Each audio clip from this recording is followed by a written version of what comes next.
we have, I don't know if you guys realize this, grown up in a world where they didn't want us to learn about this stuff. If you can get out there and make personal connections with people, I think that's like much more valuable than social media. You have to give them the ability to keep growing within the business. Like, hey, if you're doing X, Y, Z, we're having these results, you're gonna grow as well. You know that, because turnover is huge.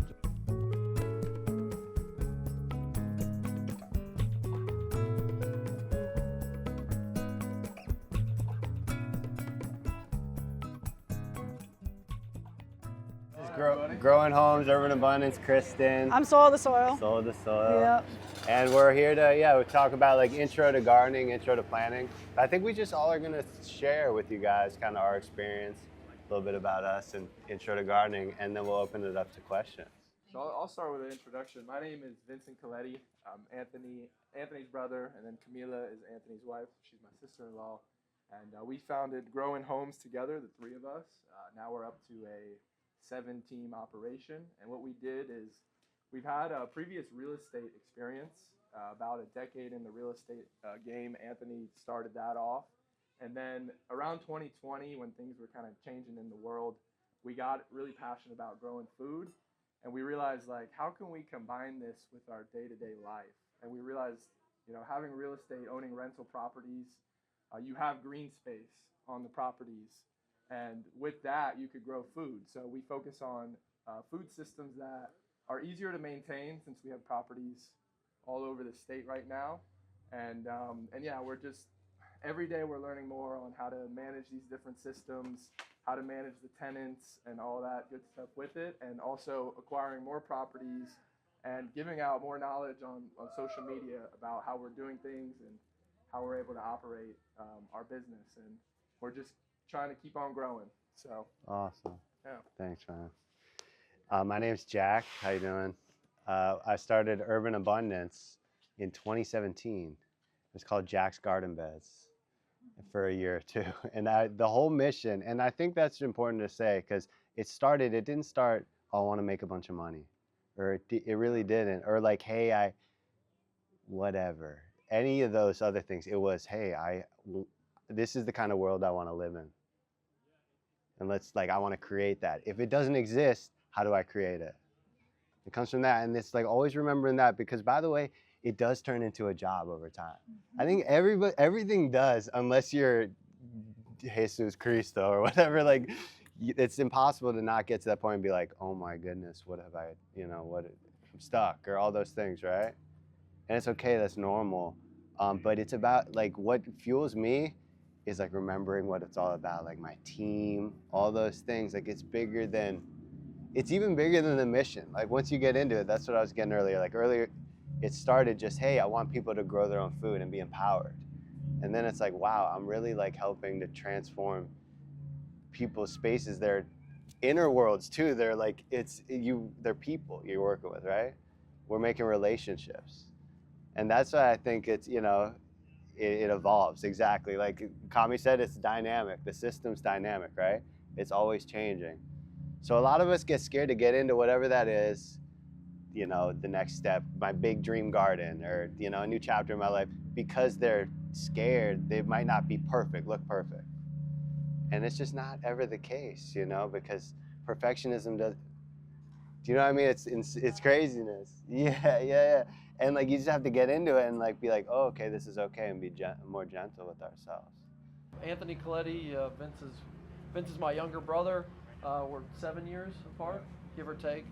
Camila is my wife, and so I before Camila and Vince, I got into the real estate business about a decade ago, and like Vince said, 2020 was when it kind of hit me that, doing a lot of real estate deals and making a lot of money is great and all, but it wasn't really soul-fulfilling type of work. And we stumbled across, we went down a lot of rabbit holes. I'm sure a lot of you guys went down some rabbit holes here, but in 2020 we started looking at the world in a different viewpoint, and we really started seeing like how our food's being grown and where our food kind of comes from and all that. And then one thing led to a next, went down to even more rabbit holes. Vin and I ended up partnering together. We bought a bunch of vacant land, with the whole vision of building properties and growing food and teaching people we had a whole business plan, and long story short, we didn't end up going through with that, and we were kind of spinning the wheels even more. And then we came across multifamily properties where there's multiple people living on a specific piece of land.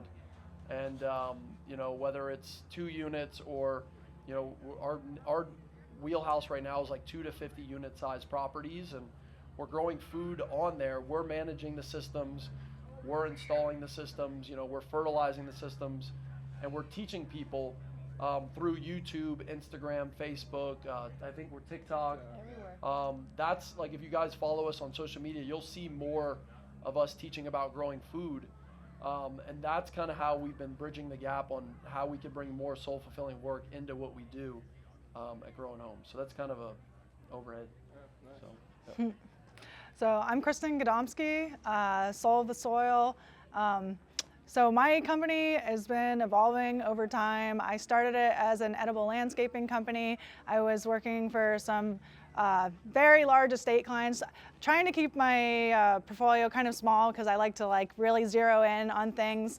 And actually now, in the last few months, I'm kind of shifting away from that. Like I said, trying to follow my passion and what makes me happy, because edible landscaping is amazing, you make a lot of money, but I wanted to kind of get back into my roots, which is farming, and trying to get onto my own farm. And right now I'm doing more like soil health consulting and looking for property to start my farm on.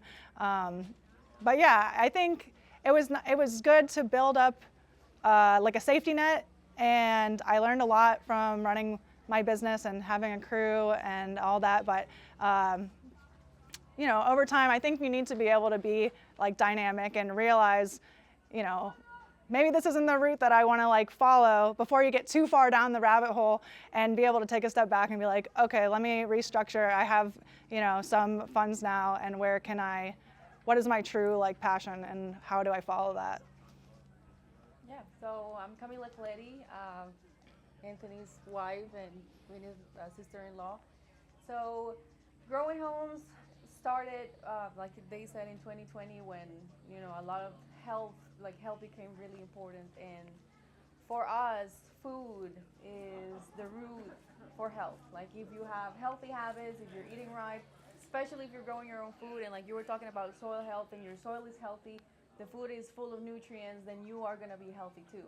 So that's why Growing Homes started. And Anthony was touching a little bit on how we wanted Growing Homes to be. We wanted it to be like places where a lot of people can come and learn how to grow their own food, but there was a lot of things that we couldn't figure it out at the time. So rental properties made a lot of sense because our tenants can enjoy the food. The food is for the tenants, no extra cost or anything like that.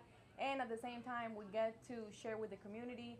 In our house, in our personal house, we have so many bananas that we cannot keep up with them. Like, we just constantly give them away to our neighbors, to our family, to our friends, because it's just, they're gonna go bad, and you don't want them to go bad, and you just gotta share because nature is so abundant, is extremely abundant. So yeah, that's our reason why Growing Homes came to be. Yeah. So with that, you guys want to open up to some questions? Any questions around? Yeah. What I do at my home are kind of separate. But, I have tons of bananas and cassavas and all this stuff, and I take it into my business to share with my employees, and they're like, what is that? It looks like a yellow banana from the grocery, and it's almost alien to have this wonderful, nutritious food. It was picked this morning. And so, how do you deal with that? How do you, bring people into having something other than a prepackaged guest? Yeah, that's a Education. Great question. Yeah. So what we started to realize, we got to spread the awareness. So we dove head into what is, pretty popular these days, which is social media. So it's like, before you start, giving someone food that they've never even seen before, it's almost like they want to see a video. Where did it come from? Was it hanging on that tree? People all the time with simple things like a pineapple. They're like, man, I thought pineapples hang from trees. I've never even seen a pineapple grow. So with that, what we did was just start posting every day about the different types of food out there and how we're growing it, and that we don't need to use all the synthetic stuff. We could be more natural. Anyone else want to touch on that too? Yeah. Like for your specific situation, I would say if you can maybe prepare the food for them, which I know is like an extra step, but even just like cutting up the bananas, like, and putting them on like on a plate, like, or making banana bread, like something that's more approachable for people. And then there is also the other side of it where like some people just aren't open to trying new things, and you're not really going to be able to change someone's mindset if they're not open to changing. So at least for me, I try to just focus on the people who are curious and hope that as more people get interested, then the people who are a little harder to change their minds will kind of come in as things become more familiar over a slower pace of time. Yeah. What she said about education, like for us, it's been like their dad once was like, "Oh, those don't look like the bananas grocery store, like grocery store from the bananas. They're real bananas. They're I was real going to tell that bananas, story. yeah. I have 5 varieties of bananas, and one of them was almost taste a lot like a grocery store Yeah. banana. And I try to like bring them in on that one. And Yeah. This one's a little bit more like a plant. Yeah. And they don't like so you might want to this one like a potato. Right. Yeah. Yeah. And I think education, like Vinny nailed it on the head. Awareness, education, right? So Like, why does it matter? Yeah. Yeah. If you get to show them like comparative varieties, like even put them maybe an example like mangoes. There's hundreds, if not thousands, of varieties of They mangoes. take my mangoes. Okay. See? Yeah, those are nice. With the mangoes, they're like, But okay. but it's a good point. I brought in cassava. I think yeah. Cassava's a tough one. Same. It's associations. Yeah, I think it's important. Like, first of all, who's listening? Like, this is beautiful. Look at this. You know, you guys are ready for the information. You know, it's different. And also, it's like we have. I don't know if you guys realize this. Growing up in a world where they didn't want us to learn about this stuff. Sorry to break it to you. Someone had to say it. But like, this is what this stuff's for. Like, these people got to wake up out of the spell they're in. And like by like making it normal and cool, right? Making it cool. Yeah. Yeah. Yeah, exactly. That's We're one of cu- the things we're doing, making it cool again. Yeah. Like, you gotta make Yes. food cool again, like Growing growing. and- Yeah, and simplify it. Yeah, I Simplify like the that. terminology, like, And I can't throw farm too to much table, stuff. because that's very cool. Yeah. Oh yeah. Exactly. Like, this is farm to table. Yeah. You got to make it seem exclusive. Yeah, and it is cool. It is. Yeah, That it is cool. very You had a cool. question? So of course, with like making it cool again comes that inherent valuation. And like you were talking about, Jack, you know, like money's not supposed to be the motivation. You start with passion and purpose and love in what you're doing. The money becomes abundant around it because you're pursuing that out of something that you care about. With that said, like differences and of course the areas you're at, your demographics, as you make it cool, do you kind of see in your experience that people are starting to value that more? Because that does return, you know, the 3 legs of sustainability does have the economic aspect on there as well. So do y'all kind of see that like that return is coming as the culture develops and learns more? It's a great question. I can. Was that a Jack? So for, do you want? Go for it. No, I'll go after. So, for example, in a neighborhood, like I said, we will be giving a lot of bananas away. We're not selling them, but every time there's more people interested in them. So if we wanted to sell them, we could sell them. And I think that like the more, we started our garden 3 years ago. Yeah. So the neighbors have seen the whole process Yeah, of the from plants little growing. plants, like- So I think that has They're piqued their growing. interest of like, oh, I've seen the bananas hanging and I wanted to try them. Even for Halloween, we gave bananas away. Instead of Wow. giving candies away, we gave bananas away. And there was people like, oh, I've been wanting to try them so bad, and thank you so much for doing this. So if that interest is already peaked, like I think it would be easy to start introducing the monetary part onto it. It does have to be rotated, you know, it's got to be circular. Spark, like think more spark. Like we're at the, we always say like growing food has been around for a long time. It's nothing new, but it's almost like we've forgotten. Like, if you look at the statistics, it's like less than 1% of people now grow food.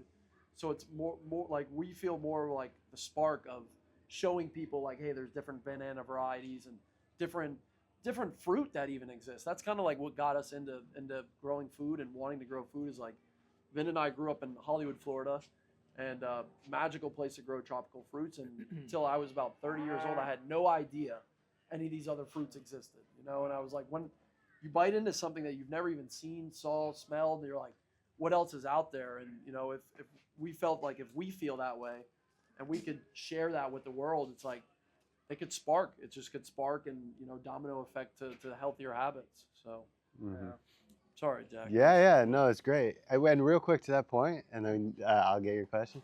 I think it takes time to reverse these things, right? They talk about these generational. We miss entire messages, between generations.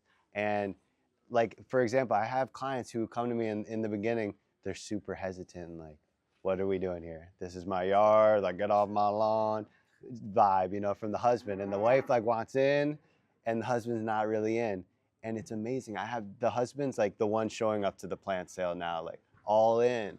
And it took him like 4 or 5 years to really where he was in it, and then like 7 or 8 where it's like, he loves it, he's taking it on.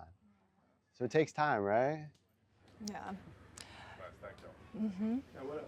Go ahead. If you have grass in your yard currently, what's an easy way to remove it to start planting? Oh, that's a good one. Okay, so Context. I mean, yeah. So if you're trying to put in like beds, I mean, yeah, there is a lot of context. Like, what's your soil like underneath that? Because if you're doing like fruit trees, things that are like deeper rooted, you might need to do like some adjustment to that soil, like decompact it, stuff like that, maybe add some minerals. But if you're just trying to start something simple and you're going to be building up that soil, I would just like lay down some cardboard and start like putting compost on top. If you're doing, are you talking about like veggie beds? Is that what you're thinking? Yeah. No. If you just do cardboard and you do a deep enough layer of compost, like that grass will die. You could even, if you want to like be really sure, you can put like a tarp over it and just like weigh that down, like wait a few months, and that grass will like totally die away, and then you can just build up on top of that. So And you could weed eat it real low to the floor. That's true. Yeah, then that put the too. box. I was gonna say I've just laid mulch in my house and all my grass is disappearing, and anything that comes up, it comes out so easy. Yeah, But if mulch there's- is awesome. Yeah, Mulch is the key. Mulch. it works. But if there's nut grass, Bales of hay. Yeah. Yeah, nut grass is a tough one. yeah, if there's grasses you want, and weed whack it to nothing, and then Yeah. cardboard. Yeah, and weed then- whack it to nothing, cardboard, and burn it too, and then cardboard. Yeah. Yeah, there you go. Acetic acid. Yeah, I guess it depends on how healthy your grass is. Like, yeah, but like Get he it was saying, out like first. the nut sedge, that has like a little corm, and so that stuff is really hard to get rid of. I feel like it's almost better just to like cover it up, and then when it starts popping out, then you know where it's like starting, and then you have to take it out by hand. Yeah. What was your question? Yeah, you have a question. Yeah, I wanted to ask about, like you mentioned social media and making it cool again, and then like, but permaculture for me is really like the community and the hands-on and the connection. So like, how do you see the role of like social media in like getting your word out, getting more clients or business versus like you were saying, like the people who see the bananas growing and that more organic sort of word of mouth It's a spreading. great So question. what is like how much, like if I'm like, oh, I hate being on social media, Right. how much do I have to get in there or get somebody to do it for me? You know what I mean? Like versus the actual. But I think social media. media is a double-edged sword, right? Like it's not good in a lot of ways, right? Isolates us, but it also connects us. Like I know a bunch of these people from social media, so I think I don't know. That's a deep question. Yeah, It's tricky. I think But that go, Sorry. yeah. I think it depends on like what reach do you want to have. Like you want to be really local, like a local community, then just a little bit to connect like with the people around you. But if you want to grow, like I want to touch the whole state of Florida, then my perspective is you need social media really heavily. But if you, for example, one of the things that has worked a lot for us is the Facebook groups of the neighborhoods of the community. If you start posting, hey, we're gonna have a banana class, or hey, we're gonna be giving away jalapenos that we have a lot of them, because whatever it is, then you can start bringing community in. Yeah. You don't have to do social media. I think That's right. Yeah. Yeah. That's a good point. so tricky. No, you don't. There's other reasons. Yeah. That's a great point. Yeah. I would say like if depending on what business you're trying to start, like if you can find like local clubs, local organizations, like meetup groups that are close to the theme of like what you're trying to sell or do, whatever service you're trying to offer, if you can get out there and make personal connections with people, I think that's like much more valuable than social media, because a lot of people, obviously, they go on and then, they're gone, like, and they might not, there's so much content out there. I mean, sure, you get some people who are like really interested and stay, but if someone sees your face and you can talk to them and show them your passion like in person, that makes like a huge impact that they actually can remember. And remember to bring your business card so they can remember who you are. But yeah, that's what I would say about that. So. And how much? Sorry, just as a follow-up, like how much did you like, if you would say like percentage-wise, or I don't know, that's like whatever. But like, how much did you guys in growing your business depend on social media or on those kind of face-to-face contacts? Now, can I answer? Yeah. Now, at first, it was all like, hey, who does my mom know? Who does in the community? I went to it was all that farmers market. It was all just me getting in front of people, walking into businesses, yoga studios. And now, so at first it was a lot of that. And then now it's a lot more social media and stuff. But it still is those people from the farmers markets calling me. And, they're the ones who come to the plant sale and want to do more. So I think it's both important. I think right now it's about 50% from online social media who've been following me a long time. Social media, like 30-40% referrals. Doing a good job and people saying, hey, my friend wants to do the same thing. Referrals are important. And then the other 10% is like Google search, literally just like Google or YouTube. Yeah. For us, Sorry. or one last thing on that point. For us, when we started the social media, like we didn't really know, like we just started it very simple. Like we want to help give more food growing tips out. Like we didn't really know where it was going. It was up until like a year and a half into it where we actually like launched a product that like has like e-commerce involved into it. We sell some sugarcane cuttings, and we post a lot on our social media to build awareness to sell the sugarcane cuttings. So at first, like, you kind of you find your style on it too. Like, we didn't really know what we were saying, like getting in front of the camera, it's different. But as the brand grows and all that, as you evolve, you kind of see which lane you want to do. Like Jack said, like, he's more 50-50. I say on the food growing side, we're probably like 70% social media, and then, like 30% other types of things. So it just all depends, like, your type of lifestyle and how much time you have, because it does take a lot of time. But the way that, like, we're able to really tackle it is, like, it's scheduled within our weekly, work hours, like meeting, with our different people who help edit our stuff and all that. So you really gotta, like, if you're gonna dive into it, it's really gotta be a part of your life. It's like a commitment, which, Like a balance. yeah. Like everything. Yeah. Thank you. So you mentioned that you made some money in edible landscapes. So did you have a business designing and installing them at people's houses, or what? What did you do? I was maintaining installing and maintaining for, I guess I got kind of lucky. I got some very large clients right off the get-go. So, that doesn't happen to everybody. That kind of allowed me to expand from there. But Was it just you, or did you hire other people? so it started off as just me, and then I realized that was crazy. And so I actually I really liked the way that I built up my business was I didn't directly hire people because I was still small and I didn't want to deal with the payroll taxes and all that stuff. So I would subcontract my friends who are also gardeners. And then I would pay them a very high wage. So we all benefited. We all made a lot of money. They had more freedom. I was come work when you can work. And I had a good network of 5 or 6 people who could continuously fill the slots that I needed to be filled, with everyone still being able to have some independence and also make good money when they wanted to come work on the project with me. And what did you do? So you designed and sold edible landscaping to big clients? Like what? So I did, I mostly was maintaining, but I did install a full quarter-acre market garden for one client, and it just kind of, it was mostly just like a few very large properties and mostly maintenance. And my thing I focused on was like restoring the soil health. So I took over systems that were like poorly installed and like had really bad soil health, and the things were not thriving. So they brought me in because my background is like in I got my degree in like organic horticulture from the University of Florida, and then just like continued to learn as much as I could because I'm just like a big plant and soil nerd. And so, I mean, I was like going and balancing the soil minerals, like increasing the soil biology, like properly pruning the trees, like, you know, understanding the pests and diseases that were like present and like what we could do. And they hadn't been able to have someone come in with that like close of an eye on things. So that's kind of what set me apart and allowed me to get these like larger clients and focus on those larger clients was the amount of detail that I was like putting into each property. Yeah. And by the way, it just came to me, the problem is the solution, right? In permaculture, right? Yeah. And that's a problem, like people aren't getting it.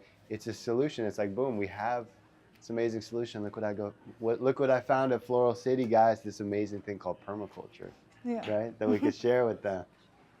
It's a solution. Mm-hmm. You had mentioned soil restoration consulting. Yeah. Do you do other consulting services, and is consulting a percentage of your business? So I'm still kind of like getting the ball rolling on that, and I feel like it's more of like continuing to network, like going to conferences, like things where there's like more growers that are looking for someone to help them like transition to like organic and regenerative. But I'm still like, basically I have the know-how, but I'm still like growing that part of the business. So I don't have so much information on, you know, it's a pretty new thing that I'm starting now. So yeah. And was there another part of the question, or was that most? I was just wondering if that was a percentage of your business, but it's new for you. Yeah. So. Do you feel there's more need out there for it? Oh yeah, I feel like there's a need, but I feel like the struggle is to get people to trust you, to understand. You have to like and do the work, get it done. Yeah, build your value, like, you know, build and you know, my own confidence and my own like skill set is important so that I can like sell myself basically, like so. You know, there's the steps of like finding people who are struggling, and then like putting yourself out there to show how are you going to bring value to their land, and why should they pay you to come on and advise them, and be able to, you know, confidently say, you know, I'm going to increase your yields, like I'm going to like make your property like truly regenerative, like so that they actually want to spend the money with you. Yeah. Anyone else do any sort of consulting? Yeah, I do consulting. It's got to be the right fit, right? There's some clients, like I know Kristen, some of Kristen's clients, it's like they don't get it done. Like the people they're not there. It's good to work with people who are like all in and ready. Like you tell me, like what's next? Like I trust you. You know, you've been down this road. A lot of landscaping companies, I think there is a big need for it. A lot of them don't get this stuff. They go to school. Literally, all these horticulture programs are teaching about grass and like how to take care. They don't know about this. They spray grass for 30 years. They call us and they need help, literally. So anyways, there's going to be a need for it, but there's also going to be a need for like really getting them on board to like see it through long term. Because a lot of people call us and they're maybe just not all the way in. They want to like save money on their taxes on their land or something. I like to find the people who are like, you know what I'm saying? Like, and they're like want to dump the property in a couple years. Like when I'm consulting, I'm asking like, what are we doing here? What's the mission? Are we in this for 50 years as a permaculture farm? Because I love that. But yeah, there's a lot to be done. Yeah, I know a couple of people who do some consulting jobs with some big people. I think that's the future of like a lot of us here. Yeah, to be able to have because for me, I just wanted to have an impact on like more acres and like, you know, work with bigger, more professional farms, because I feel like sometimes people who are just doing it for fun, like it can take a lot of startup like costs and to get things like installed correctly. So if people aren't in it to like produce as much food, if they're not in it for the right reasons, you know, they might not want to invest what needs to be invested or do what needs to be done. And if they can call you, you can give them all the advice like you want, but if they're not going to follow through on what you recommended or only half follow through, then it may not be successful like for them. So yeah, you got to definitely pick the right people to work with. Yeah, because it's one thing to consult, like there's also the implementation. And like some people when they're asking for the consulting help, we don't do much consulting, but we get asked a lot. Like they're asking and they don't really know everything it takes. So then when you kind of tell them, they get really, really overwhelmed. Right. So having the piece where you also can implement it if they want to go that route too, you know, that's important. Knowing what it takes, that's right. Yeah. Expectation. Appreciation over expectation. That's what we have to bring to our client. Mm-hmm. But like also a frame like, hey, this is gonna take time, guys. Yeah. It's gonna take time. 100%. This is really a patient, patient journey we're all going into. Like growing food, it's not overnight. It's an infinite game. You know, we plan on doing this till the day we move on. So Yeah. yeah, exactly. Yeah. No, I love that, until we become soil. Yeah, perfect. And inspiring the others too. You know, it's not just like you said it earlier. It's not just about us and our business and our brand. It's who could we inspire to do this great work too. You know, that's a big part of our why and why we do videos every week. And Vince is like, hey, we're getting low on videos. We got to go get the camera out. You know, we got to. You know, it's a lot, but it's soul fulfilling. It's good. It's amazing work. Like it really is. We really enjoy it, and you know, like a lot of you guys, I'm not sure if you're following us, but like that's kind of motivates us too. It's like when people write amazing things and hey, I've had success with my banana plants because you guys taught me this, this, and this. It's like right on. That pumps us up to make a new video and keep it going. So thank you guys. If any of you out there appreciate it. Does anyone have any more questions? Curious about anything? Any question? Any question is valid. Pat. I got one question. Yeah. I noticed, I've been watching you install for a couple years, and I noticed that you do mostly like beds, right? But sometimes you plant fruit trees. Yes. I'm in Orlando and I'm planting beds and fruit trees. And depending on like how much light is on a property, I normally just say you should do beds, right?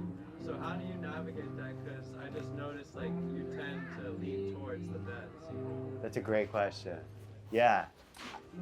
I think it also depends on the context. If they have a bigger yard, they can do both. But you're talking about a lot of people with smaller zero lot line type situation. First of all, it's great that you're in the position to be in where they're listening to you. Does that make sense? Like they're ready for the answer. So whatever really they're looking for, like if they don't want to do anything, they don't want to pay for much, then maybe bananas and papayas is good. That's what I say every time. Wow, see, you got it down. Yeah. But I do like I do often push the raised beds because it is a lot of abundance and it's quick. Like the food forest takes like 3 years, maybe 18 months, 24 months. The garden takes 30 days. Yeah. Like, there's a lot of power in it too. Mm-hmm. But then you're still planting all the time, but like you still managing the food forest too. So there's room for both. But I hope that helps. Yeah. I find like it's like more strategic to pitch like annual, raised beds as opposed to like fruit trees, which can take years to yield fruit. Yeah. To finish my answer, I would push towards raised beds more if they have the sun. Right. I need that sun though. Because if there's I don't know. Because then it's more dynamic too. The system, you could plant fruit trees around it. And that's what I eventually do next season. You're right. I guess it also It's a probably good depends question. on the time of the year as well. Totally. Like if it's dead Right. summer, not gonna push as much. Grow some okra. And you know what I do a lot? I get them thinking about what other areas could we grow if you did want an avocado or mango. Like on the street, they'll be like, oh, someone across the street, they plant a tree in their yard. Yeah. Like get them to start thinking hey, we're not locked into this one spot. We're gonna get good here and then go move to, Stewart and get real good. Yeah. Asking them if they know their neighbor. Yeah. Yeah, exactly. Then you all trade fruit and everything. Yeah. Referrals, there we go. And Jack, Does that make sense? Get them thinking more about it. like Jack, from a business perspective, for you, having subscriptions where people are continuously needing annual vegetables, how does that impact your business? That's a great question. Yeah, that has been good. We've started it after COVID. It hasn't been easy, it's been a lot of sacrifice because it's something no one really wants to touch. It's the maintenance.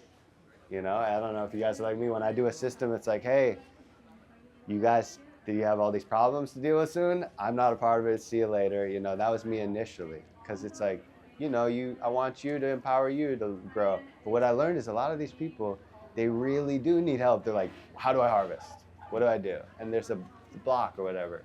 So I knew there was kind of an ongoing whatever that needed a maintenance plan. So I thought, we're gonna help them. Done for you gardening. They could be on their couch and like literally texting and it'll get done. And that was literally it, the vision. But it has turned into this beautiful thing that where people do want it. We do like assisted living facilities and nonprofits like in the hood that like all these amazing contracts have come, not because it's just from people who want to like lay by their pool, you know? It's not that. It's they really want help, you know? They have 4 kids and a life. So I offered this and I've like constantly been iterating it. And it's really something good to consider like when you have enough clientele, but it makes it where you have a kind of a guarantee in revenue too. That's like what, even though you gotta go still fulfill it and make all that happen right, you don't have to go keep selling every, you know? You're saying it's recurring revenue is why you do maintenance mostly? Yes. Because, you know, some people That's what want it it is. and it keeps the money flowing. Some people really want it, bro. Because And expenses are reoccurring, so you gotta have some income. Cash. and then you can't go move to Guam or whatever you want to do, but dude, yeah, and then it's a commitment, but you know, hey, I have 30 people next season I can plant, and you hit them up that summer, you line them up, Yeah. all of a sudden you're, you know, looking at business this season. It hasn't even started. So great question, Kristen. This wasn't, I learned this from business people too, the recurring revenue. Right, like It's cash like flow. Like cash flow is so important when you have a small business. Like And it makes it easy. Like, think about it. When you guys are quoting jobs or like going out to do this stuff, it's hard to kind of quantify and put it together. I made it where it's like by square footage, standardized, where it's like, you don't think about, we're not counting, did you have 3 celery or 6 celery or 2? It's just like, you know, inclusive. And I think that's why a lot of these cruises and stuff make money. They know if we have 10 people in this area at X amount of dollars, we're gonna make money. And let's make it worth their while. Yes, you do. yeah. You have vehicles and other employees. You have to know all those numbers, the gas, the insurance. Mm-hmm. It's not fly by the seat of your pants. It's serious. You have a legit operation. That's awesome. Gotcha, yeah, I appreciate you. Yeah. So just kind of thinking about like what next steps look like, and y'all sort of already started answering my question. I was talking to like another designer, and I've worked for a few different companies as well. You know, I know you, Jack. Kind of looking at how expansion occurs. You know, talking to other designers about like getting up to 15, 16 employees, and then kind of like hitting the wall for expansion. Then you have to trust somebody to do franchise. I want to move somewhere and work in another area. So like in terms of, you know, all of your business plans and experiences, like what do next steps look like and how do you navigate that? CEO life, bro. That's you don't know. It's the unknown. No, it happens. I've had like my team was trained up the best ever and they're gone. They're not there the next day. You know, because something happened with his girlfriend or whatever, you know. So that's just life, you know. But I don't know, what would you guys have to say about this? Because it's real. With having team members and stuff, like having them know what the vision is and what their vision for growth is.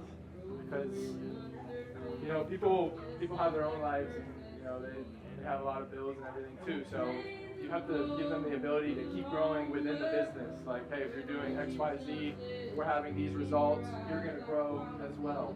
You know, that because turnover is huge. Like that hurts. That hurts a lot of things and fulfillment and everything. If you know you had 10 team members this day and now you're down to 5, but you still have the same amount of work.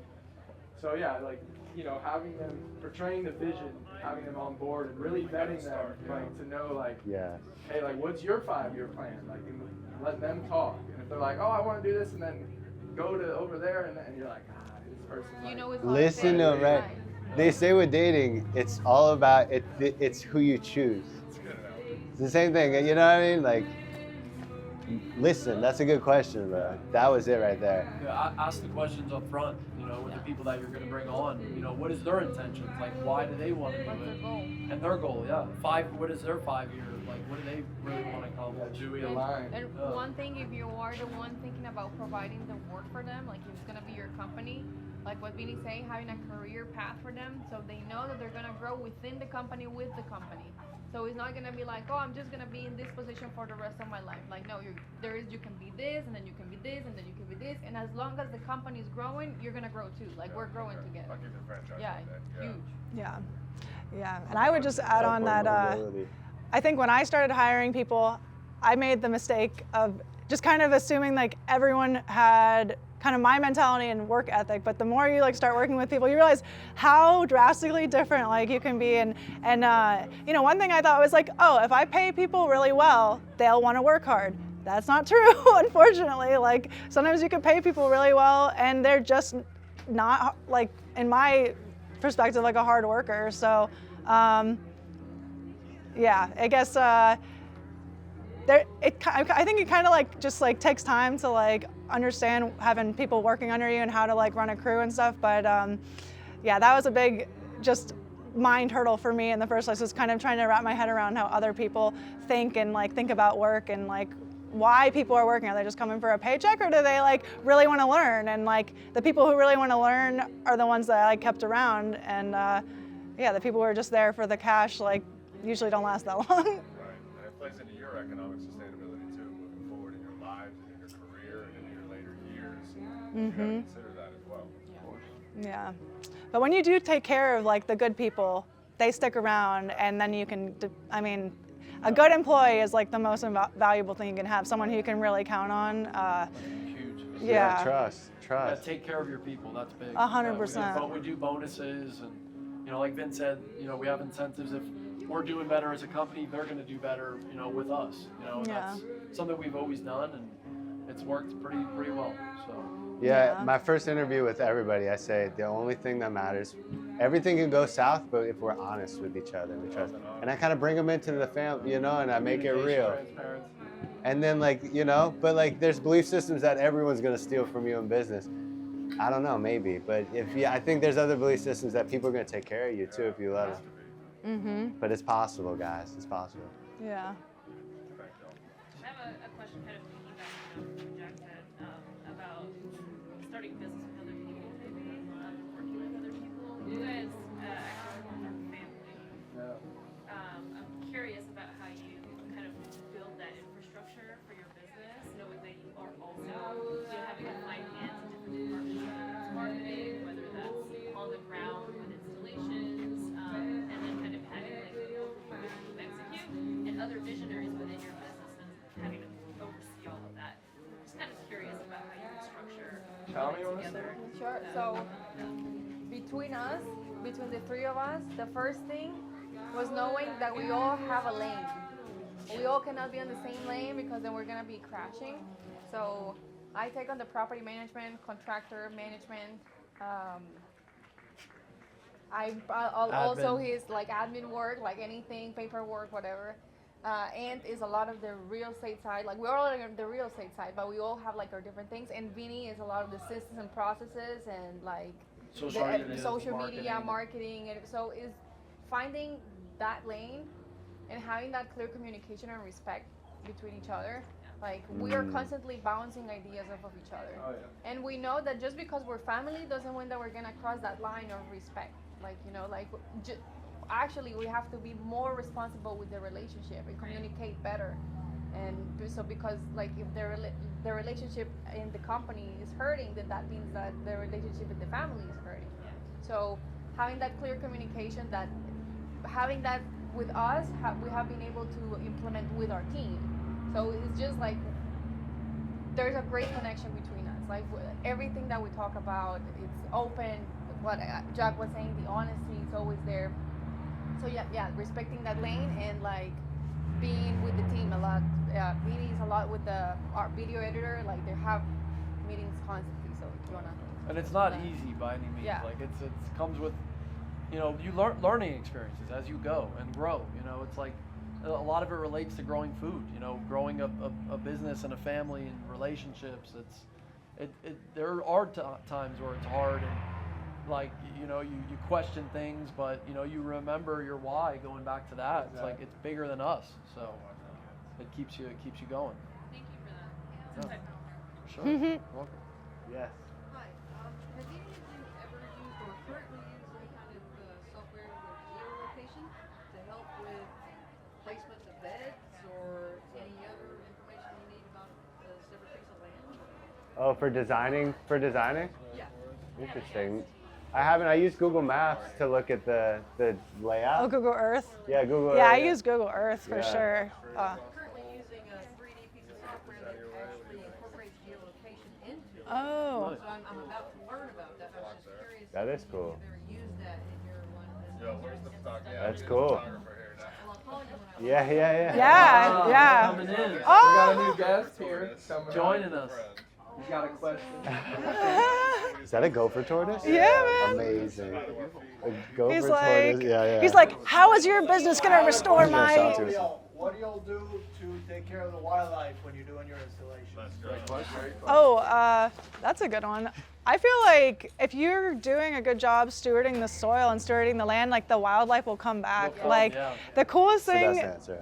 on the property that the huge property that I was on that I mean, it was so degraded. It was just like, I mean, they had nowhere to go then up. Like, honestly, it was so bad. But as I started healing the soil, incorporating cover crops like under the trees, like creating these bigger, more wild spaces, first of all, the rabbit population exploded. But then we started getting all of these like predatory birds, and then literally bobcats were like coming onto the property to like get to feed on the rabbits. And I mean, I almost like broke my ankle a couple times, but there'd be like rabbit holes and turtle holes like out in the beds where the trees were, and it's just like that's what gets you out of the bed in the morning. That's what's exciting, like seeing that change. And so that it took a few years to get there, but yeah, I mean our landscapes are so degraded, like throughout most of Florida. So unless you're starting on a raw piece of land, I think anything you do to increase like plant diversity and create habitat is gonna, be beneficial. So. Was that citrus? No, it was like we had a huge variety of tropical fruit trees. Nice.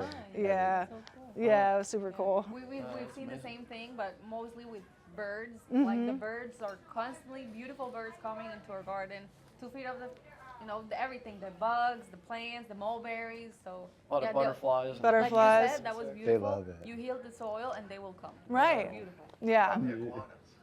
That's a good question. We're a little north. We don't really get it.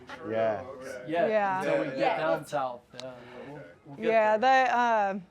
I had more problems with rabbits on that particular property, but what I ended up doing was just using insect netting, and because I didn't like the bird netting because I lost a few snakes like getting tangled in it, which is so sad. So I really like the insect netting because it's so much finer, and it doesn't seem to block too much sunlight. So if you can really staple those in, put some mulch like around the edge so that they can't kind of like, I mean, iguanas aren't that, like they're like if they just see it out in the wild, out in the open, they go and get it. They're not like figuring stuff out too much, but if you can just cover up those edges with mulch, it makes sure that there's no way that they can like find their way in. So. Well, I worked with Jack before. I was one of the green thumbs. That's right. So iguanas was a big problem in some areas, especially where the properties that were in the water. That was a big problem. So Yes. what? No, it's a great. Thank you for passing it back to me. And yeah, Kami was in the field with us working in as a green thumb, like taking care of the beds on this membership system. And dude, honestly, iguanas could ruin my business overnight if they get crazy another summer. Yeah, like. But anyway, so we had this issue where like in areas in Tequesta and stuff where there were no iguanas when I started, and like it was easy, like we plant and it crushes and they're like all in, members for life, like we did it, I'll see you next season. The next season there were iguanas because it was warm, just ate everything. So we lost probably like 20 members, dozen or 25 members. No matter what you did, they still. The last like 2 years, yeah. Figured it out. Would So you we like- get new members to help like offset it, and try to nail it for them. But it's like, but what we do, this is what we do. Before we even get there, we say, hey, do you have iguanas? Is it an issue, you know? Part of the If, onboarding. yeah, exactly. So if it's a yes, we put this acrylic siding on it, and they can't climb it. There we go. Or plexi, yeah, it works. Rob Carey, remember he had that? Yeah. I never saw his invention. He was designing it, but I never saw it. I never got That's to see wild. it. That was a while ago. I wonder if you were to call those members, like they would join back. Hey, we have a Yeah, I got this system. new It's thing. exactly right. Yeah. No, that's the next step. Call fruit. Yeah. Oh my goodness. Yeah. So I'm glad you asked me because I deal with this a lot. We've done like 20 of these new iguana, and it works great. You drill holes. You need a special one to drill into the acrylic or plexi. Little drill bit, $5 And at it the lasts hardware. with the weather. It's good. It holds up. It holds up great. Solid. The plexi, the clear one, it starts to get like gross looking. We've done that, like, because the sun goes through it and makes it like green Algae, and yellow. yeah. And you can clean it, but it's like when you do it against the beds, you can't clean the inside of it, so that's a pain. So I do the black acrylic. Wow. It's expensive, but it works. There's a company in Miami, Little River, that does the metal. They galvanize metal, so they can't, and it's hot. They can't climb in. Wow. Those are some nuggets right there. Yeah. Big. And that's expensive. I've heard you could just get like a roll of rabbit fencing and then have it lean. You don't want it tight because if it's tight like a chain link fence, they just climb that. Right. It's like a vine for them. But if it's leaning, they just kind of Leaning bump forward. into it. Yeah, like loose. not taut, loose. Yeah. Yeah. Yeah. Yeah. Oh. Yeah. So you can keep them out. Deer. Oh, deer? Deer Oh, will jump God. that thing. Build a deer fence. That's We're above all our- we're all South Florida. You gotta ask the Yeah, that's Central above and our, North Florida. Yeah, man. Yeah, we're North Florida. Well, We'll get there. Man. They Well, They eat avocados and they're bad. Yeah. They They're just when merch stuff. They took all my mulberries down. wow. Have you, I mean, your client would have to be on board with the extra cost, but, and I haven't tried this myself, but I've heard of people planting like deer rows with like fruits that they will eat, but like aren't really for human like consumption around the outside perimeter, so that hopefully that like kind of keeps them occupied. Decoy. Yeah. That Or is smart. there's like this thing. It's like yeah, right. Yeah. They just stick around, but at the moment we introduce something else. I agree. Yeah, there's like a little thing that it's you twist it into a hose and it's like motion activated and it shoots water at like things like when they. So that might work. Scare them. Yeah, I don't know. Could be something worth trying out. So yeah, I think we're a little over time. Yeah, we're probably This way is over fun, time. y'all. But we Thank you appreciate all. it. We appreciate Yeah, thanks for We're gonna be coming sticking out. around. Thank you, guys.